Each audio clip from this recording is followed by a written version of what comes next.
Okay, and welcome everyone to today's Tuesday Times Roundtable on the topic from the White House to National Forest, how 2 million public servants keep the U.S. running. TTR is the Office of Global Learning Initiative's flagship discussion series that brings together multiple perspectives on current global issues and trends while fostering meaningful conversations that aligns to the Sustainable Development Goals. All TTR sessions are recorded, and you can learn more about TTR, watch the past recordings, or come back to this one by going to go.fiu.edu/TTR. Please take a moment to sign in. You're going to find the link in the chat or also access it via the QR code. As a reminder, our signing closes at 1 p.m. So whether you're here for Global Learning Medallion points, Honors College engagement points, or extra credit from your professor, we're glad that you're here. My name is Janeri Mendoza Farjan, and I am the Senior Program Coordinator here at the Office of Global Learning Initiatives. A special thank you to our team that is here with us. We have Michelle Saldivar, Program Manager, Connie Penchak, Assistant Director, and our graduate assistants, Natalia and Gitangeli. And our team is going to be monitoring the chat just to kind of answer your questions, and that way we can bring it to the presenters as well. If you would like to learn more about the Global Learning Initiatives, feel free to go to goglobal.fiu.edu/students. You may learn about the Global Learning Medallion, the Peace Corps Prep Program, scholarships and fellowships that we have available for all students.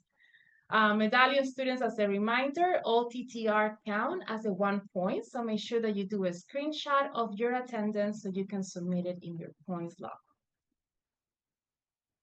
Also, as a reminder, the Transformation Contest applications are open until this Friday, January 31st. This is a wonderful opportunity for you to win a trip to Washington, D.C. by sharing a transformational, intercultural, or international experience that you may have in an artistic way or creative way. You may visit go.fiu.edu/DL context to learn more about the application and requirements. Okay, today's session, it is linked to a New York Times article, as all TTRs are, and you may access the article by going to go.fiu.edu/TTR0128. And this is because FIU provides everyone with an email address with free access to the online New York Times. So you may sign up for your subscription at accessnyt.com. Also, today's session, it is linked to SDG number 16, Peace, Justice, and Strong Institutions, by promoting a peaceful and inclusive society for sustainable development, providing access to justice for all, and building effective, accountable, and inclusive institutions at all levels. To learn more about the targets and also the progress on this goal, visit go.fiu.edu/SDG. Now it is my great pleasure to introduce today's moderator, a great friend not just to me, but also to the Office of Global Learning Initiatives and the entire FIU community, I will say, Eric Feldman. He is the Senior Manager at Partnership for Public Service. Eric convenes HR leaders from across federal agencies and develops and recruits early career talent into government opportunities. His passion for public service stems from his previous work at FIU, where as an alum and government relations team member, he was a primary liaison between the university and federal partners, including the White House Presidential Personnel Office, the State Department, USAID, and the Peace Corps. Welcome, Eric, to today's TTR. I'll turn it over to you.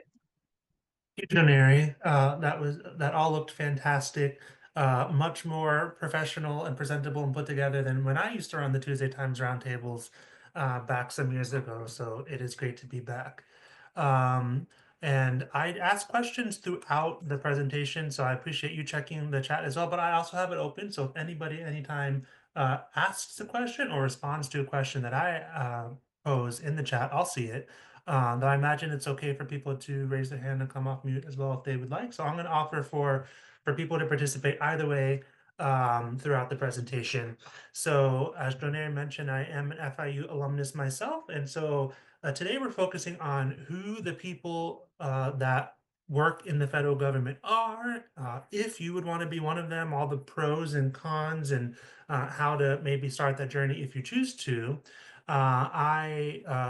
Quick timeline sketch of my journey from being on campus as a student at FIU to here at the partnership. I went to FIU from both my bachelor's and master's degree from 2007 to 2012.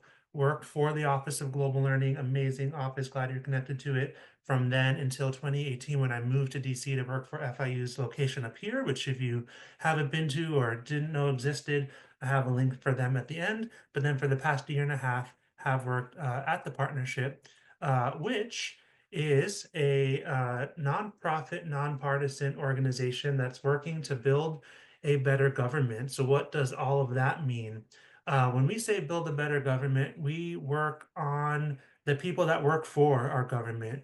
I'm here as an alumnus of FIU, just talking here because I want to, but this sort of thing is something that peers of mine from across the organization do all the time, going to college campuses in person and virtually, talking about working for the federal government and why you might want to. But we also work with current federal employees with all sorts of trainings and workshops and research programs on how government employees can be better leaders, better innovators, better HR professionals. So we care about the federal government, people wanting to work for it, people having good managers in it, people being happy at work in the government.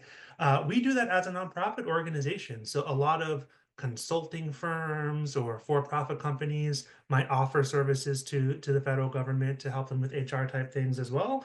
But this is our mission. We believe in the government. We believe in the people who dedicate their lives to working for it.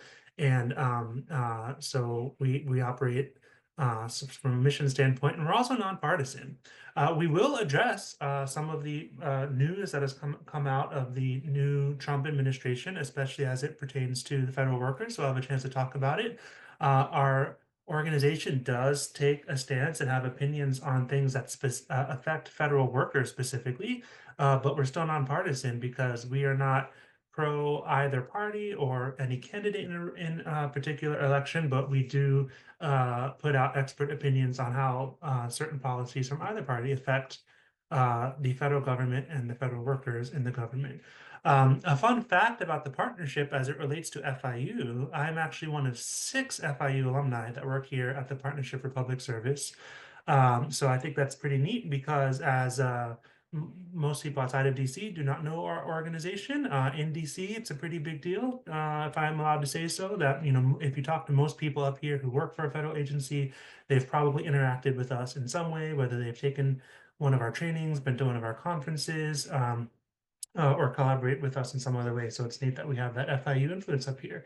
And if any of you enter and win the transformation contest that I heard Joneri talk about. I'm not saying you would get to meet me in person in DC because they haven't asked me that yet, but I imagine that they might, and you might get to come visit the partnership as well.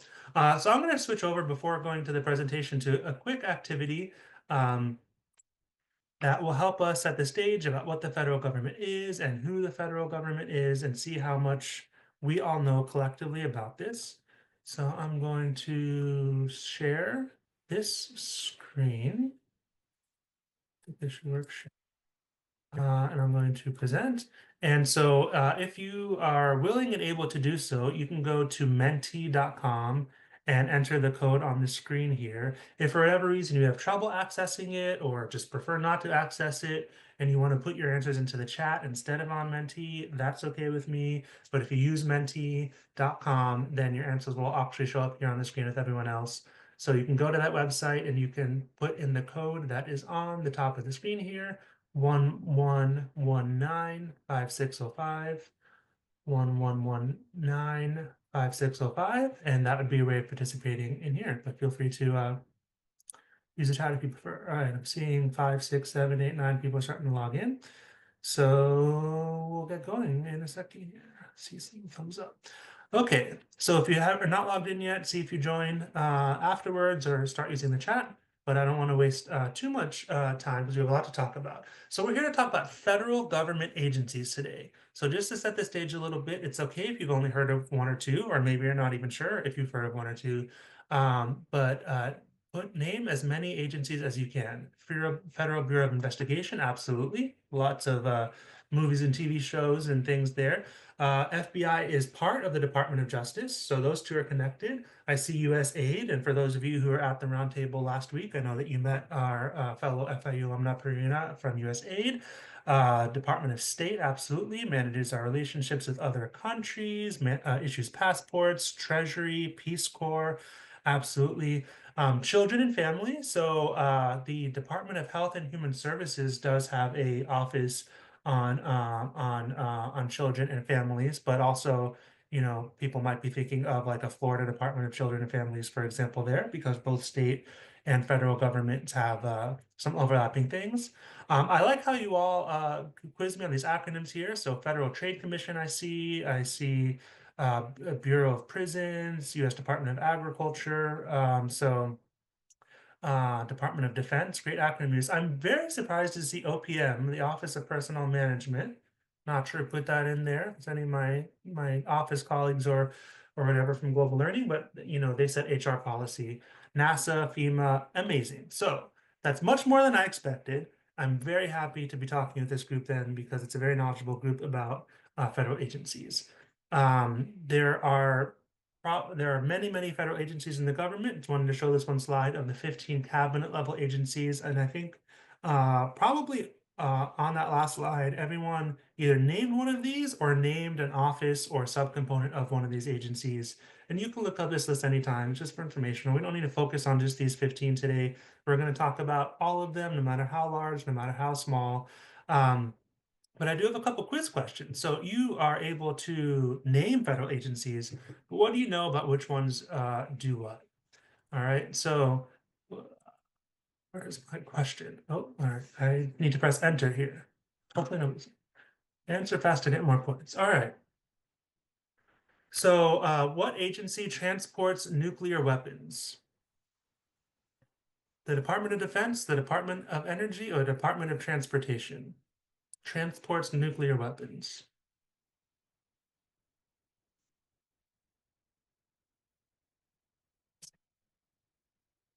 Answers yet? Is it letting you answer? All right, all right, all right. All right, so I gave credit for both because obviously the Department of Defense and Department of Energy work together, and I know most people would think of the Department of Defense here. And so you got credit for that. But the surprising piece of information that I want people to know is that a key player, if not the main player in transporting nuclear weapons, is actually the Department of Energy. They have an agency under them called the National Nuclear Security Administration, and they have the primary responsibility for keeping nuclear weapons safe, including transporting them. So next time you think of Department of Energy and just think about like electricity and electric vehicles and things like that, you can know that nuclear weapons is one of the main things that they do. All right. Answer fast to get more points. Which agency manages national forests? And this is part of the title of today's session from the White House National Forests: the Department of Commerce, the Department of the Interior, or the Department of Agriculture?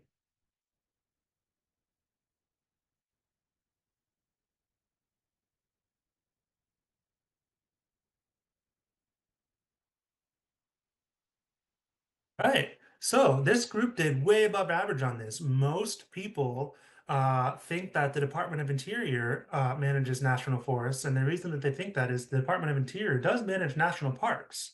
But the Forest Service, which is separate from parks, is part of the Department of Agriculture.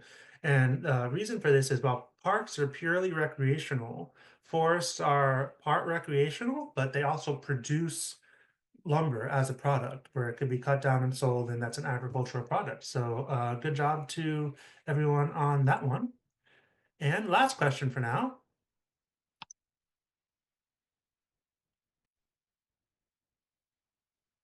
Which agency forecasts the weather? Commerce, Interior, or Health and Human Services?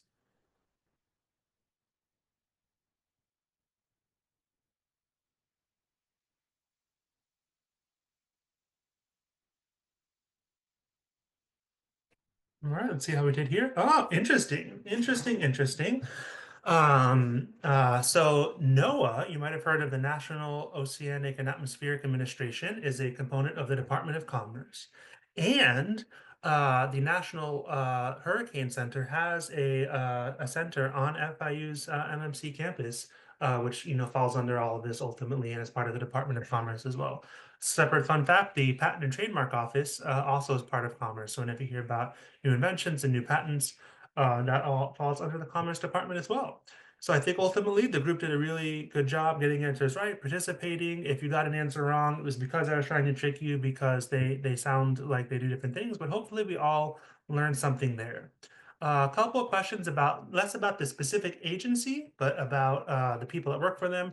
Well, if you read the title for this one, you might know this, but how many civil servants work for the federal government? All right, I gave a little hint on that one. Just over 2 million people work for the federal government. In a coming slide, I'll clarify a little bit more about what exactly we mean by civil servants, but want to make the point that it's a pretty large group, over 2 million people, and you could be one of them if you're so compelled after this presentation. And what proportion of federal employees are eligible to retire in the next 5 years?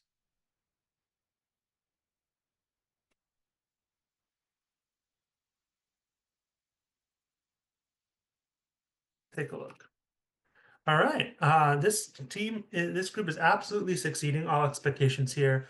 About a third of the current federal workforce. Why does this matter? Why do we bother putting this as a quiz fact? Because that's why the partnership spends so much time on college campuses trying to get people interested in working for the federal government. Because as the current workforce retires, it's not only important to continue to have people making the government operate, but to have that younger perspective so that um, you know, uh, all the decisions that are being made and the programs that are being put out there are things that affect you and that you can participate in running. So I'm going to move back over to my presentation now, and we'll move on from there. Thank you all for participating. Hope you had a good time and learned something new. All right, back to the slides. All right, so this is where I'm going to require or ask for a little bit of participation again. Before I talk about the people who work for the federal government, I do want to just establish what the federal government itself is. So I have these three pictures here representing the federal government, and I would love anyone to chime in. You can chat, you can speak. Just tell me anything you want about what you see on the screen here. What are these three things? How do they relate to each other? What are they called? What do they do? What do you what do you want? And okay, I see a question here. What is the greater responsibility of the Department of Commerce? So the Department of Commerce is all about trade and the economy. And while, whether, some things about the federal government just are, while if I was designing the federal government today, would I put weather under commerce? I don't know. But, weather can affect, the movement of business and everything. So all right, three branches of government: legislative, executive, and judicial. Absolutely, positively. And so I think we all understand that the legislative branch makes the laws, the executive branch, represented by the White House here, implements the laws, and the judicial branch gets involved when there are disputes about what the laws are. Now, if you're wondering right now, how is President Trump able to change so many things on his own White House without Congress? This is, part of the system that the president is able to implement laws by interpreting them, and so, as long as what a president does in an executive order does not conflict with what the law said, then they can issue that order. But then that's where the judicial branch comes in. Some of the things will be challenged and go to court, and so there. So, but we're not so much about the public policy of it right now. I'm here to talk about the people who work for it. And and I'm going to clarify what we mean by the civil service. When we say that 2.1 million people work for the federal service, the civil service, what does that mean? Now, each of these three branches of government have people that work for them. I'm not going to talk about the judicial branch that much because I just don't know that much about it. It's not something that I've worked much with in my career. When I worked for FIU in DC, I was working with Congress every day, with the people who work in Congress every day, and a little bit of the executive branch too. In my current job, I work with people that work with federal agencies every day. So for the rest of the presentation, these are things I could talk about from personal career experience. The judicial branch, I don't know that much about, other than that the Supreme Court reminds me of Taco Bell. But if you are a pre-law student, law student, like absolutely look into the judicial branch more, because this is where there are judges, there are lawyers, there are law clerks, all of that. In Congress, in the legislative branch, there are over 10,000 people that work in Congress. And I make this point even though I'm not focusing on Congress today, because if you're interested in working for government, there's enough jobs there that you can find one of those jobs. Many FIU alumni have worked as a staffer on the Hill. They're called Hill staffers because Congress is otherwise known as Capitol Hill. And they work in a variety of different offices. Many of them work in the offices of individual members of Congress. So in South Florida, for example, Carlos Jimenez, Maria Salazar, Sheila Straphilis McCormick are various members of Congress from South Florida that are elected to Congress, and they all have their own teams of like 10 plus staff that work for them. But then there are also committees. Every member of Congress is set on different committees that make different types of laws. And then those committees have their own staffs separate from the staffs of that member. Not only do those committees have their own staffs, they have their own staffs for each side. So every committee will have the Republican staff, is X amount of people, and the Democratic staff, which is X amount of people. So lots of jobs there. And then there are some federal agencies within Congress, the Library of Congress, the Government Accountability Office. These all do research and reporting that Congress uses in making their laws. Over 10,000 jobs in Congress in particular. And if you hear something like, oh, well, it sounds partisan or annoying that committees have both Republicans and Democratic staffs, there are pros and cons to that, but one pro of it is you get to find a job that aligns with the things that you believe in, the policies you want to be working towards. I see the question, are state governments broken down into the same three-branch system? Yes. So the agencies do not correspond one-to-one. So it's not like there's the Department of Health and Human Services at the US level, and then every single state has a department called the Department of Health and Human Services. State governments organize themselves their own way with their own agencies, with their own names, and they are not controlled by or like franchises of the federal government. But yes, the states also have the same three branches. They have their lawmaking branch, their federal agencies headed by the governor, and they have their state court system. Absolutely good question. Now, going into the executive branch, where do we get that 2 million number that was from the quiz and from the title of this? Now, in the federal government, there are both political appointees. These are the people that the president puts in when the president gets elected. The next president comes in and changes those people, and those are called political appointees. There are about 4,000 of them, which I thought was a very big number when I first learned about this, because I used to know that like the Secretary of State, for example, is a political appointee, but I didn't know there was 4,000 people. And that includes fairly entry-level people. So if we take the Secretary of State, for example, not only their policy advisors and all that are appointees, but all the people handling their schedule, handling their speech writing. If you work for an appointee, you are an appointee yourself. And the appointees' jobs are to advance the president's agenda, while the career civil servants stay working in the government no matter what. Obviously, they can choose to quit or, lots of things happen, but they do not change when the president changes. There are 2 million of those people. So you can see there that the people that work, as a normal career job, regardless of leadership, regardless of president, far outnumber the number of people right now who are politically appointed people. But I just want to say there have been many FIU alumni that have been appointees in both the previous Trump administration before this one, the Biden administration that just ended. So not neither one of these is more attainable to you than the other. All of the things that you're seeing on the screen here are things that FIU alumni have done and that you yourself can do. And these 2 million people are spread among the 15 cabinet agencies that we saw earlier, the executive office of the president, which is the White House itself, and the over 400 total agencies that exist in the federal government as well.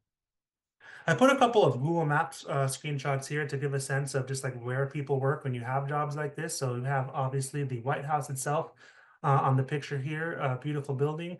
Where do all people work in the White House? Some of them work in the West Wing itself. But if you see here on the left here, it says the Eisenhower Executive Office Building, a much, much larger building hundreds and hundreds of people who work for the president work in that building. Those are most of the people, if they say they work for the White House, work in that building. Um, and some amazing TV shows like Veep take place in that building. And then you also have the Treasury building on the other side, which is part of the White House complex, but that's representing all the federal agencies that are people maybe not working for the White House themselves itself, but if they work for any federal agency, they are part of that executive branch that is ultimately governed by the White House. As a little bit of a fun fact, you'll see this building here just to the right of the Treasury building that says Old Ebbitt Grill. That's where I work. That building also houses the partnership offices. So, we get work closely with the government, also get to work right next to the White House, which leads to interesting collaboration opportunities and just all sorts of interesting things that you see when you walk around on your way to and from work, as there's always some sort of activity or protest or tourist groups walking around. We mentioned the Hill staffers earlier too, just to give you a scope of not only where these folks work, but also to walk you through my journey from Miami to DC. You see the Capitol building. Everyone mostly knows the Capitol building with the dome. If you look at the bottom of the screen here, just under the Google logo, you see a bunch of buildings to the left and to the right, and under the Google logo, there are squares and polygons and all sorts of geometric shapes. As These are some of the buildings where all of the 10,000 Hill staffers work. So the building with the dome is where the members vote and where they convene and the voting takes place. But there are buildings that surround an entire complex that have all the people that get the work done, and you can be one of those people. If you direct your attention up to where it says Georgetown University Law Center, all the way in the top left of the screen, not to promote another university accidentally, but it's the best frame of reference. Immediately to the right of that, across that little A-shaped road, is FIU DC. So that is how um, how both of my jobs, my FIU job and partnership job, have been close to some of the branches of government, and could be accessible to you. So good question about the CIA building. I love these questions. So CIA is in Langley, Virginia. So it's actually closer to where I live than where either of my offices have been. But the different intelligence agencies, of which the CIA is one of them, are all over the region, for example. So the National Security Agency, which I don't know if it'll show up my mouse pad, is from the NSA, is in Fort Meade, Maryland, for example. So the federal, all the intelligence agencies are sort of spread out across the entire DC, Maryland, Virginia area here. All right. So keep questions coming. As you can tell, I don't mind if they're random, and sort of as long as they're about federal government, throw them out there. So I mentioned that there are 400 agencies, and so I wanted to give an example of some of them. And of course, I wanted to make these examples um, related to global learning. So State Department and USAID, I think a lot of people in this group probably know how those relate to global learning. The State Department manages our diplomatic relations with other countries, issues passports for travel. USAID handles foreign aid to other countries. I'm curious if anyone has any guesses as to how the Department of the Treasury or the Federal Aviation Administration might relate to global learning. And even if you don't know, you just want to guess, I'll see if anyone wants to contribute anything, video or chat on either of those two agencies.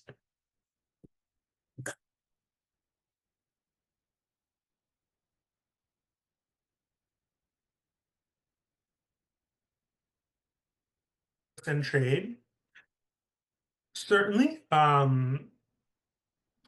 Those play into it. We talked about the Commerce Department dealing with some of those things as well, and of course, money's involved and transporting goods are involved.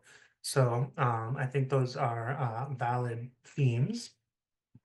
Maybe some specific things that either of these agencies might do that relates to international affairs, global issues.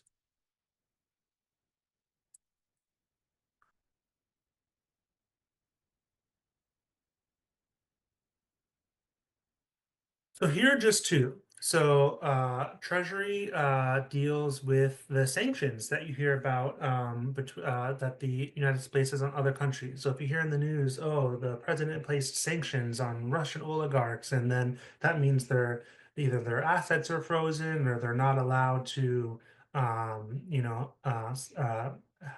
maybe U.S. companies are not allowed to do business with them or invest in them, or various sort of financial penalties to other governments or people in other countries. The Treasury Department is the one that actually manages those sanctions and makes sure that people are abiding by them.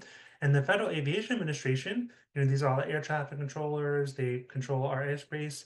There are a lot of international standards for air travel. So if you go fly and land in another country with your Department of State passport, and the runways and all the markings on the runways and all the language that people use from air traffic controllers is the same across countries, and that's because all the countries have coordinated for those standards so people can fly between countries with no problem.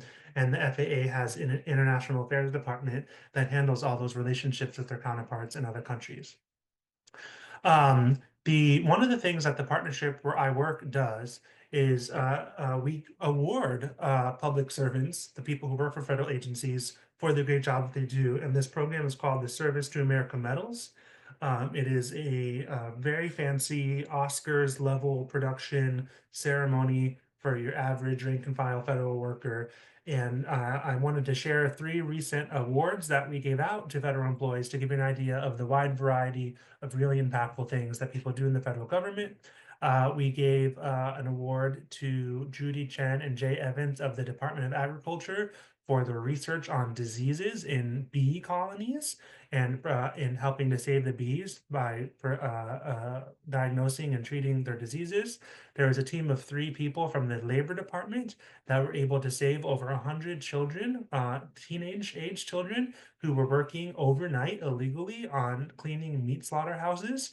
And it was the Department of Labor that investigates labor violations like that, and they were able to find out that was happening and raid and arrest and penalize the companies doing that and make sure those children were not in those conditions. And then after wildfires in Hawaii in 2023, a team of 3 people from the Environmental Protection Agency was charged out and going and removing hazardous materials, batteries, chemicals, etc., that were polluting the landscape after this fire. They went out and cleaned it all up, but they did it with a respect for local culture. So there's a lot of indigenous culture in Hawaii and the way that the land is stewarded. And so they not only did the cleanup, but they hosted all sorts of councils and convenings and with local leaders on how they wanted the federal government to handle that. So very different agencies, very different people doing very different things, but these are the sorts of difference you can make in the world when you're working for the federal government. And I love working for an organization that helps highlight these people that are often overlooked. Federal agencies do a variety of different things. They make regulations and rules, they deliver programs, and they conduct research. And so I picked 3 more agencies out of the over 400 agencies that exist to give an example of each of these 3 things. So the National Highway Transportation Safety Administration, they regulate everything that happens on the roads with our cars. So one example of that is fuel efficiency. This is known as CAFE, or Corporate Average Fuel Economy Standards, where every company that makes cars, if you take all of their cars that they sell and divide it as an average, it has to meet certain standards for fuel efficiency. Medicare benefits, if anyone in your family or yourselves get Medicare benefits, that's administered by a federal agency called the Center for Medicare and Medicaid Services, CMS. Medicaid, we'll get into in the detail here, is more or less managed by the states. So if you get Medicare, that's from the federal government. Medicaid is from Florida or whatever state you live in, but CMS still works with the states on administering Medicaid as well. So in one situation with the standards, we are making a rule telling companies you have to make cars that meet these standards. With CMS, we're delivering a service to the American people. You qualify for Medicare benefits, or making sure you can apply for them, you can get them. And then research. The federal government spends tons and tons of money on research, including at FIU. And the National Science Foundation is one of the many federal agencies that gives out research money. They do some research themselves. They have their own labs and everything, but then they also give out money to universities and companies. So FIU gets tons of NSF money on a lot of things, including the climate and environment. And so we have testing facilities on campus for hurricane force winds and disaster recovery. And the federal government gives our beloved FIU money to do that. I just wanted to call out a few agencies that you probably haven't heard of, just to round out the point of how large the federal government is, how there's opportunities for everyone, and how there's a lot of different stuff. So one of my friends used to work for the Japan-U.S. Friendship Commission. This employs 2 to 3 people. It's a very, very small agency, but it's a federal agency nonetheless. You can see right here on the website, it's an independent federal agency. The website is a .gov. They do a lot of like person-to-person exchanges and scholarship programs and grants to make sure that there are like cultural and educational collaborations between the U.S. and Japan. The U.S. Arctic Research Commission. We talked about the research function of the government, and this is a small agency that advises the president and Congress on all research related to the Arctic. So you might not have heard of some of these, but they're doing important work. Um, I hope that the examples of our Sammys winners and the examples of the agencies that make regulations and deliver services might make you stop and think, hey, if I'm looking for a meaningful career after I graduate, the federal government might be a place to get that. And so that's why I have Make an Impact in the Big Way as by far the largest icon on some potential perks and benefits of working for the federal government, because I think it's the one that matters most. Um, that you're really working for the country, for the people of the country, and all that. But there are a few other things as well. So work-life consistency or work-life balance are a lot of different words that people are using to describe to discuss this idea of work doesn't take over your life. And obviously, from some of those Sammy's examples, in situations where you're deployed to do disaster recovery, there are times that federal employees are in these sort of situations. But by and large, on a normal basis, federal employees are your 40-hour a week, don't work past 5 o'clock type people. And, sometimes that is criticized or stereotyped or made fun of, but I think that's what a lot of people are looking for in work, that you get to do a good job, get to make a difference, but then you get to go home at the end of the day. And due to whether it's culture or in many cases it's agreements with unions that govern, the work schedule, federal employees don't always have to take their work home with them afterwards. Student loan assistance. So if you go into any sort of public field, including many nonprofits, there's public service loan forgiveness, but many federal agencies on top of that have student loan repayment programs, depends on the agency, but it's, that exists across the government. Health and retirement benefits are known in the federal government to be quite good and to make up for the fact that your salary, depending on the job, some salaries in the federal government are amazing.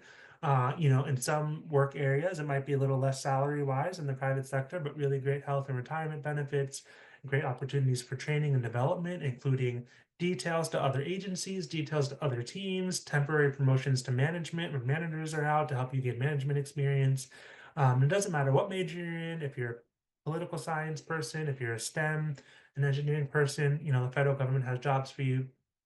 And job stability, we're going to talk about this in a second, because depending on how much you're monitoring the news, you're hearing things about potential federal layoffs and stuff like that right now.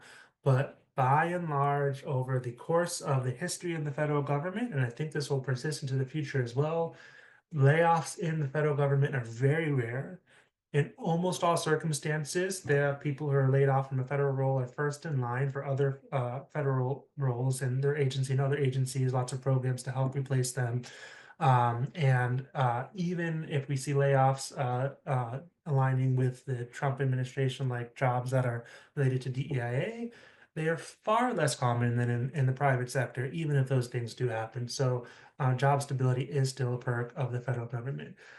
It would be disingenuous of me to present about the federal government and not talk about some of the current items in the news. And so I'm going to do that in a very factual and objective way. But since it's sort of a transition point, I wanted to stop for any questions or comments about anything you've heard so far. And thank you for all of the questions you put in the chat, all of the participation you've done in the quiz and everything. I do.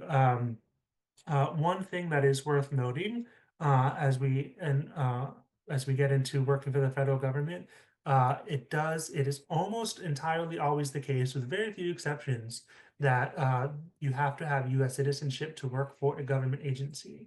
Now, I want to say that even though that's true, and even though the partnership exists to get people excited about working for the federal government is not the only place to work in DC that relates to this sort of public policy, public service element.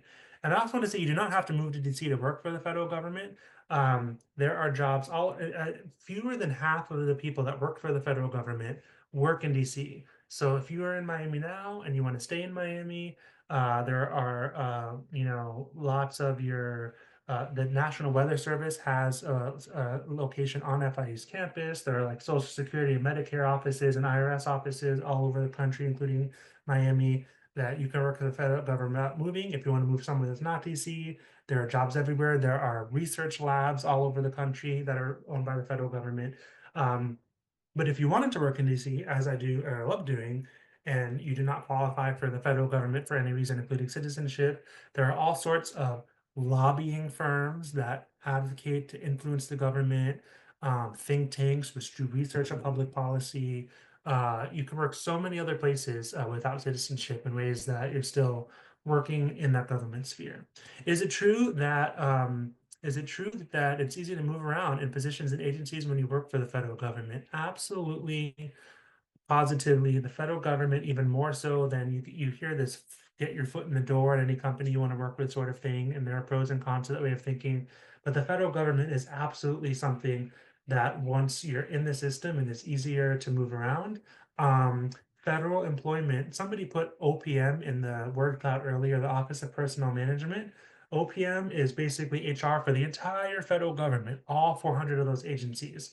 So once you have an employee record, in the federal system, just becomes so much easier to move around than starting from scratch. If some jobs require security clearances, some don't, but if they do, you already have one. So, absolutely, it is easy to move around in the federal government. Um, let me see here. So I these two questions, one that is direct to me and I will address without names, and also one that I see in the chat here are about some of the specifics of applying for the federal government. So I think that I'm going to address those momentarily because I can actually pull up USA Jobs as a sort of visual here. So why am I talking about politics right now and the current president if we're talking about the career civil service? And that is because of all the things that the President Trump is doing right now. Many of them affect the federal workforce. I'm not going to so much address today's article that Jonary in the introduction reminded of a link to. This is from 2023. If you read it, it's a good lead into what we're talking about. If you haven't read it, it would be good to read and be reflective on it. But there are a lot of things that have happened in the past week that are more time sensitive to talk about. Did want to point out, though, that my boss, his boss, our CEO, Max Dyer, head of the Partnership for Public Service, was quoted in that article in the New York Times. So that was the reason I wanted to choose it. So since taking office on the 20th, President Trump has done a bunch of executive orders. You can read them for yourself at whitehouse.gov/presidential actions with a hyphen there. And a lot of them affect the federal workforce directly. So there's one to return all federal workers to in person. Many federal workers have been working hybrid or at home since COVID, but many of them, including the Patent and Trademark Office, have worked primarily remotely even long before that. And with few exceptions, starting this week, federal workers are being forced back into the in-person office 5 days a week. The entire federal government is on hiring freeze right now for at least 90 days.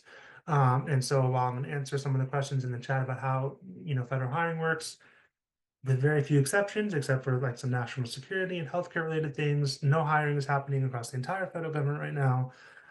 The president has placed every single employee of any federal agency whose job is diversity, equity, or inclusion on administrative leave. If your title is like DEIA coordinator right now in the federal government, you are not working, you're on leave, and they will probably be getting their termination papers in the next week or two. And they, unlike the exception that I mentioned earlier, where you have first in line for other jobs, the president is making sure that it is difficult for them to rejoin the government. And the federal hiring process, there's a lot of things in there about making sure that the most qualified people enter government service, some of which is, actually probably good because, having a really good hiring assessment program is important for any organization, including the federal government. So these are all things that the president put out in his first day of office. Um, The partnership as an organization, this is where I work, the Partnership for Public Service, has been busy responding to a lot of it. So on our website, there's press releases stating our opinion on each of them. And I will say, for the most part, we have problems with a lot of it, but not all of it. So we do believe that, federal workers deserve some flexibility and can be productive and hybrid schedules. We do believe that a federal hiring freeze across the entire government is not effective, that if there are like individual agencies or individual programs where there are budget concerns or mission concerns and you pause hiring in that agency or that department, I mean, by all means, that's a prerogative, but taking the entire 400 agency government and saying you're not allowed to hire anyone is not a way to make those places effective. And that when it comes to DEIA, we do believe in it, but one thing that we believe, and that I personally believe, separate from DEIA as its own thing, is that the people who were doing their job should not be punished for having done their job. So if you're going to shut down a DEIA office, as the president is the CEO of the government, basically, that is his prerogative to do. But people who applied for a job to get a DEI job or doing the job well, were following the direction of their boss at the time to do that. And we don't believe they should be penalized. So those are things you can read more on our statements. Our CEO Max has been all over the media talking about some of these things. Here's a screenshot of him on MSNBC, but he's been on every cable news network that exists, and he's had op-eds in every newspaper I've ever heard of, including this one in Politico, speaking directly to the federal workers. While a lot of what we're saying is talking to the president, to policymakers about how they should be handling the federal workers. Our CEO wrote a piece to federal workers directly saying, hey, we know some of this can be challenging or tumultuous or uncertain. But the people who work for the federal government are so important that we want you to stay there. And that's still while I'm here addressing to you all reasons that you still might want to work for the federal government, whether it's for the benefits or the mission, because it's such an important thing. Our democracy depends on it. Democracy is partly who we vote for and who gets into elected office, but it is also all of the administrative career opportunities within that for people to make a difference and to keep our country running. All right, so I'm gonna point to a couple of things here. I'm gonna leave this slide up while we talk so you can continue to refer to it. And I'm gonna go back and we have the remaining more than 10 minutes to address the questions that were already there and new ones that come in. So what are these resources? I'm gonna talk through them for a second. talentlab.fiu.edu. That is an FIU resource. That's not mine anymore at the partnership, but that is the website of the student programs at FIU in DC. So if you're interested in interning in Washington, DC, or applying for other short-term trips to DC, like Global Learning has the transformation contest I talked about earlier. It's a great one of my favorites. Other departments do similar things, so there's more than one opportunity to go to DC through FIU. And that Talent Lab page has everything students need to know about visiting DC, interning in DC through FIU. Can't answer more questions about it because I don't work there anymore, but you can contact them if you want to work through FIU. My organization, the Partnership for Public Service, these new next two websites are websites that the partnership put together. So these are things that are part of my current job. Go.government.org is a website that talks about why you should work for the government and how to apply. So some of the questions that I've seen in the chat about GS levels, for example, I'll address what those are in a second, are on gogovernment.org. So your questions about, do you have to be a citizen? What are the educational requirements? How do you do a resume? What are the pay scales? Gogovernment.org has all that information. That's not a government source. That's the partnership put that together to help answer questions like the one we're seeing in the chat. BestplacesToWork.org is another partnership-owned website. And what it does is it gives you information on what people think about working at specific federal agencies. So we've established today, hopefully, that political tumult and all, you might want to work for the federal government broadly. But do you want to work for EPA or FEMA or any of the other agencies that you put into that word cloud? At that agency, at that website, you could type in any agency's name and you can see how current employees ranked it in different areas. What do employees think of the pay? What do employees think of their supervisors? What do employees think of the senior leaders? What do they think of communication? And so you can determine what's important to you and You can see what current employees think of at those specific agencies. So that's a valuable tool as well. You can also intern at the partnership. So of course, I'm here to talk to you about work in the federal government. But if you go to ourpublicservice.org/about/work with us, you can just go to the homepage and find the careers page at the bottom. So you don't have to type all that. We do have internships twice a year that are paid, and you can move up to DC for the semester. And that's a collaboration between us and FIU, where then you would go visit FIU and DC events as well. And we tend to have FIU interns, if not every semester, at least like every other time. We had 2 FIU interns last semester, loved getting to know them, and would love to have you up here as well. My contact information, both email and LinkedIn are up there as well, and I'll leave this all up, and we will revert back to some questions. Okay.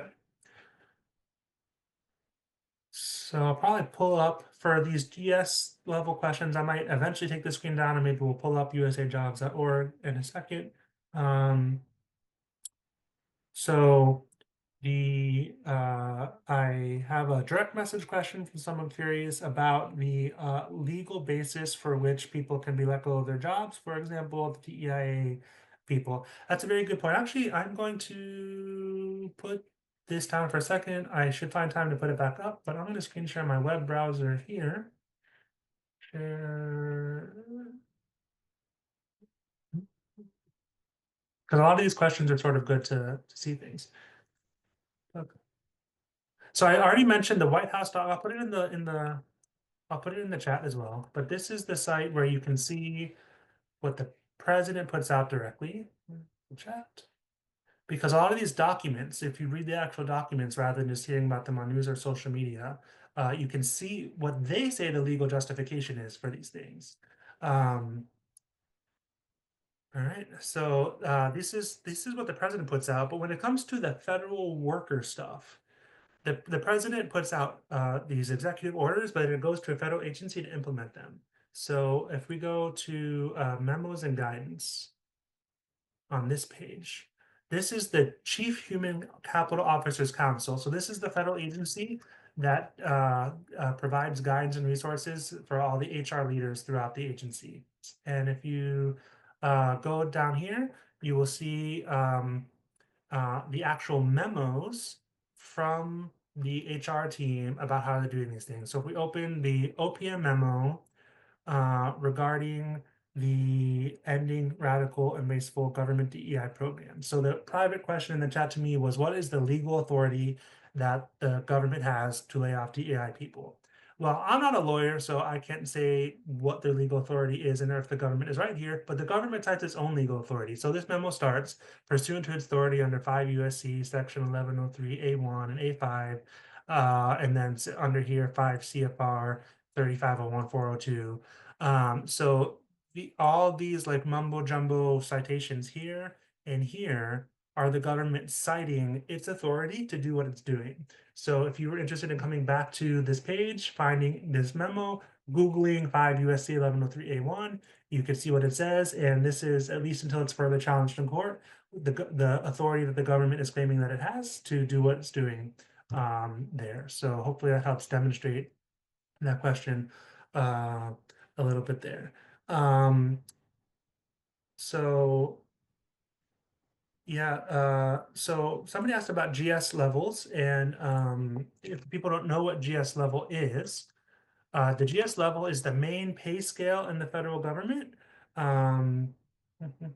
in the general schedule. So if you go to go.government.org, which is the partnership-owned website, one of the pages about it is pay in the general schedule. So there's basically from GS3 to GS15.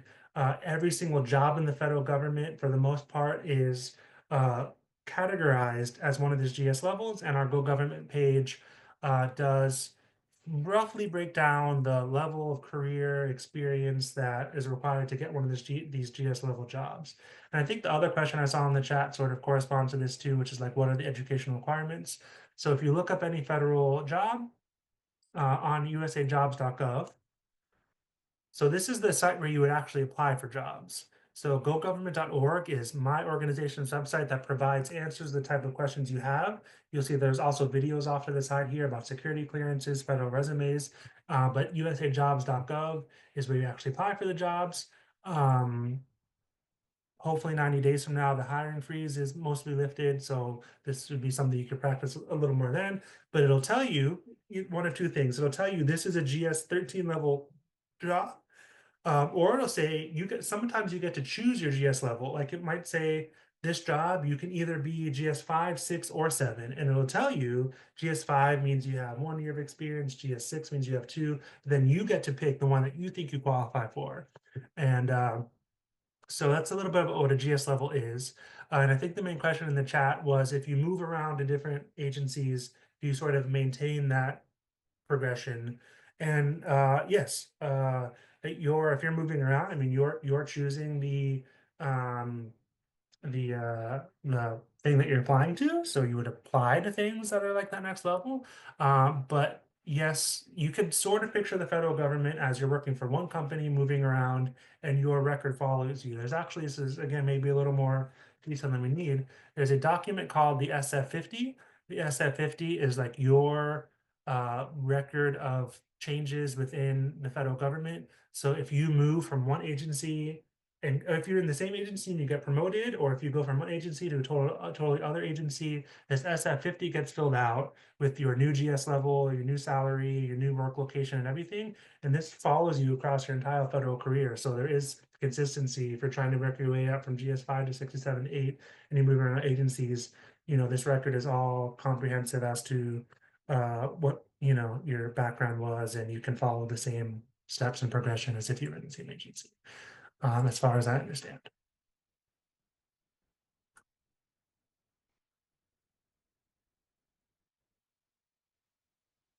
One direct question I had, I sort of referenced it in terms of, educational requirements. What are the educational requirements like? Um, uh, Including for people who don't go to grad school. Absolutely, there are. I mean, you can look at any federal job and you can see if it requires a graduate degree or not. And you just have to read the requirements for that individual job. A lot of FIU alumni have worked in various roles doing whether it's administrative stuff like scheduling, speech writing, just all sorts of things. One thing I want to flag though is also I didn't really touch on it that much other than referencing, but those congressional jobs, uh, I would say more Hill staff than not probably don't necessarily have graduate degrees at that entry level. If you become the chief of staff or deputy chief of staff, sort of the highest ranking people in a congressional office, or you're a lawyer in a congressional office, obviously you have a law degree. But it's quite common in my experience for somebody to, out of undergrad, come spend a senior year semester interning in a member of Congress's office, and you can get hired as a staff assistant in that office or any other office that office has relationships with immediately, and you could be, right out of your undergrad working in a congressional office as well. So millions of jobs, hard to categorize a educational requirement for working for the government in general, but there are opportunities with and without graduate degrees for sure. All right, answered the questions that I've seen. If the global learning team noticed any I've missed, I'm glad to be corrected, or if anyone else has anything else to say or share, questions or even any sorts of opinions or inputs about uh, anything you heard today, career-wise or executive work-wise, you're more than welcome to share. Thank you, Eric. We did receive one more question in the chat on federal government internships for engineering majors. Yeah, yes, for every major there are things. We'd have to do some research about what is specifically for engineering majors, but I mean, my answer is yes, that there are. And on the Go government, actually, I'm glad we end on this because I want to show one other really cool thing on gogovernment.org as we close out, which is probably the best part of the entire gogovernment.org. So if we go back to the go.government.org homepage. There's something called Federal Internship Finder somewhere on here. Federal Internship Finder, very first button. And this has nearly every single federal internship that we know of. I mean, we could have missed some, but you can go here and select career fields, level of school, paid or unpaid, full or part-time, specific agencies or not, if you want to go spring, summer, winter, if what state that they're in, and it'll tell you that the internships that exist. So this would be a resource that can help answer that question as well. I'm going to end with putting that in the chat. And the really good thing about this site is, so I mentioned usajobs.gov. usajobs.gov only has open jobs, including internships. If it's not open, it's not there. The Federal Internship Finder lists things even when they're not open. So you can plan ahead. I want to do this internship next spring. The federal internships question with the hiring freeze is a gray area question mark. I've definitely been seeing things on Reddit and other social media about like some law students and other students that have had their internship offers revoked. So I'd have to see whether the executive order actually requires agencies to do that, or if agencies are being overly cautious in doing that. So there are absolutely some internship implications to that.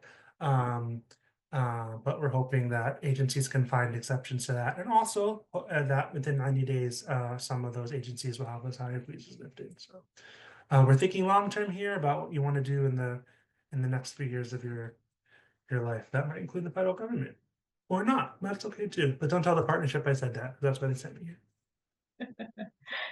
Thank you so much, Eric, for such a wonderful presentation, for also providing us with so many resources and allowing us to understand the areas where we can find more information on current new practices within the federal government, but also on opportunities for the students as well to learn from.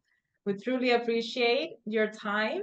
And this concludes our TTR session for today. I'm just going to share one last slide, just reminding everyone that TTR now returns in person next week. We're going to be having a conversation on fostering a sustainable campus that will be led by the Office of Sustainability. Thank you, everyone, for coming today, and I hope you have a wonderful time.